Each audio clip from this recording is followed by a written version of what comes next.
It has already been more than 3 years since the staging of the alleged mass killing of local residents by Russian servicemen, as it was presented in the Western media, in the city of Bucha, in the Kiev region. At that time, the Kiev regime, and above all its Western curators, hastily cobbled together this implausible story. We have repeatedly exposed the authors of this production, thoroughly and with arguments refuting the accusations leveled at Moscow.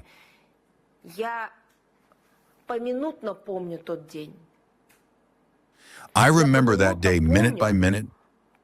That is how we tried to understand what was happening. It was so absurd, it was so wild. It was truly some kind of parallel reality. One happening in reality, in which we really found ourselves, where none of what was claimed had taken place at all, and another which was being broadcast at those very moments in the Western media. It was practically impossible to refute. How was it impossible to refute? Well, imagine if something similar had been said about any one of you.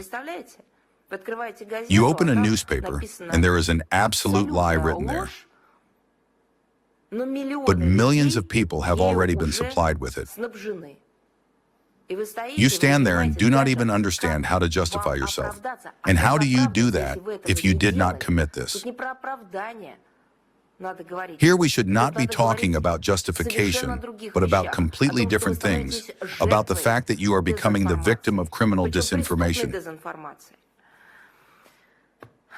At the same time, Russian investigative authorities opened a criminal case to clarify the circumstances of what had happened. What actually happened there. Realizing that the regime of Zelensky would not expose its own bloody provocation, we repeatedly appealed to the United Nations Secretariat and High Commissioner for Human Rights, Volker Turk. He represents Austria, he is a citizen of this country, and we requested to assist in obtaining the data necessary for the investigation. In September 2024, through the Permanent Mission of Russia in New York, a request prepared by the Investigative Committee in cooperation with the General Prosecutor's Office was delivered to the UN officials, requesting assistance in providing the information available on this matter. The Secretariat of the United Nations, for a long time, tried to let our appeal fade away. I want to say more informally, in the corridors, current employees of the United Nations Secretariat approached and spoke, including during meetings but off the record, saying that they understand everything and know that what the Kiev regime and the West insist happened, there did not actually occur. They know this. That is why, as they told us at the time in the UN Secretariat, they stopped putting public emphasis on this. This is true. If at the beginning they participated in it, then later, having seen and realized the entire horror and hell of this staging and production, they tried in some way to distance themselves, but at the same time did nothing to expose this fake. Despite our repeated reminders, appeals, and requests to speed up the response, the petition remained without any meaningful reaction. That is, in form, if there were any formal replies at all. There was no specificity and nothing substantive was provided. Only in July of this year, the request was sent in July 2024. That is, a year later, did the Permanent Mission in New York receive a response from the Office of Legal Affairs of the UN Secretariat. However, it is not worth the paper it is written on.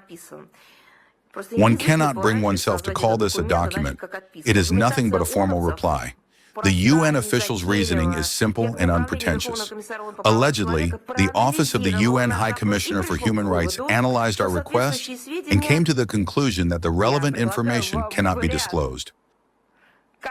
I am offering you an option. Do you think this information cannot be disclosed?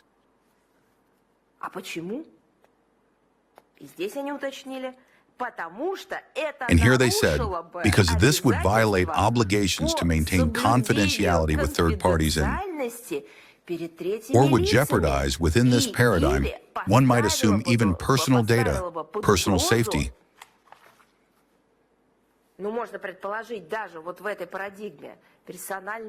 I don't know, some kind of private information.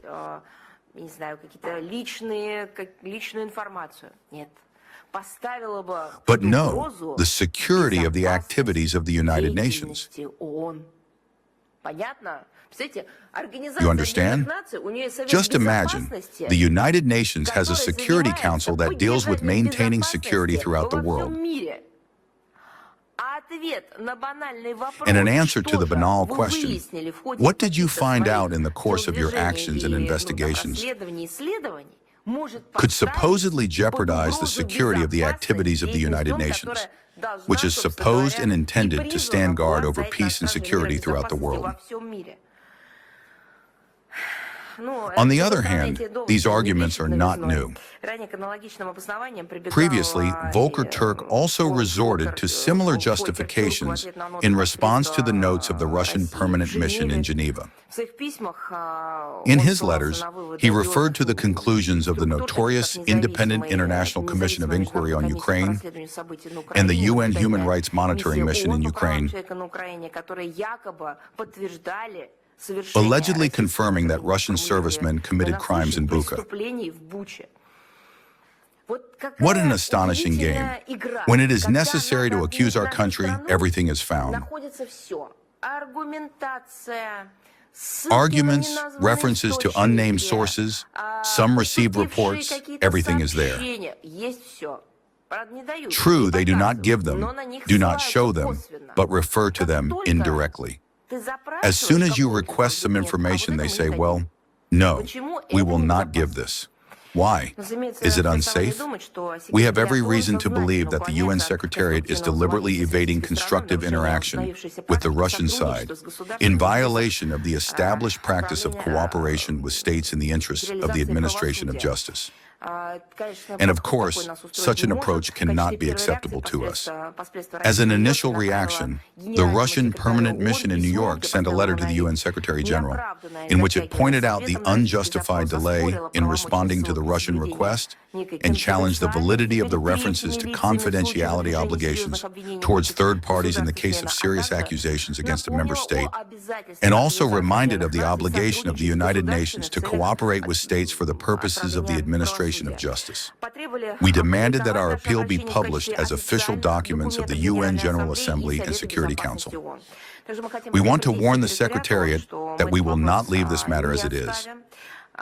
We will continue to insistently demand that the UN officials abandon their unconstructive line, cease covering up the Ukrainian staging aimed at discrediting our country.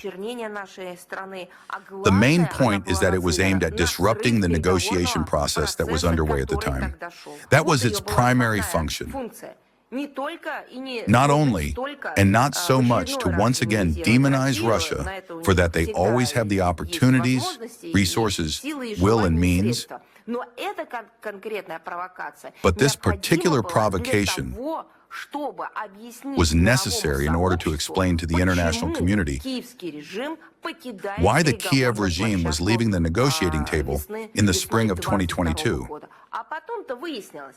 And it later turned out that the Kiev regime was abandoning the negotiating platform not because of the invented atrocities by the Russian Federation, but because Boris Johnson showed up to them.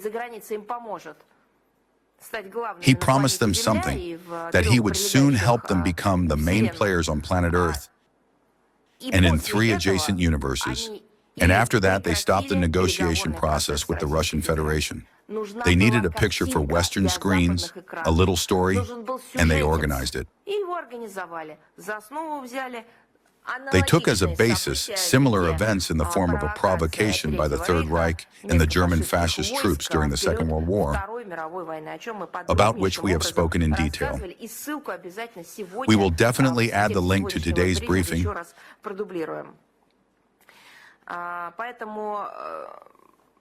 Therefore, it is necessary, and we will insist on this, to conduct a thorough investigation of the events in Bucha, to identify and bring the perpetrators to justice.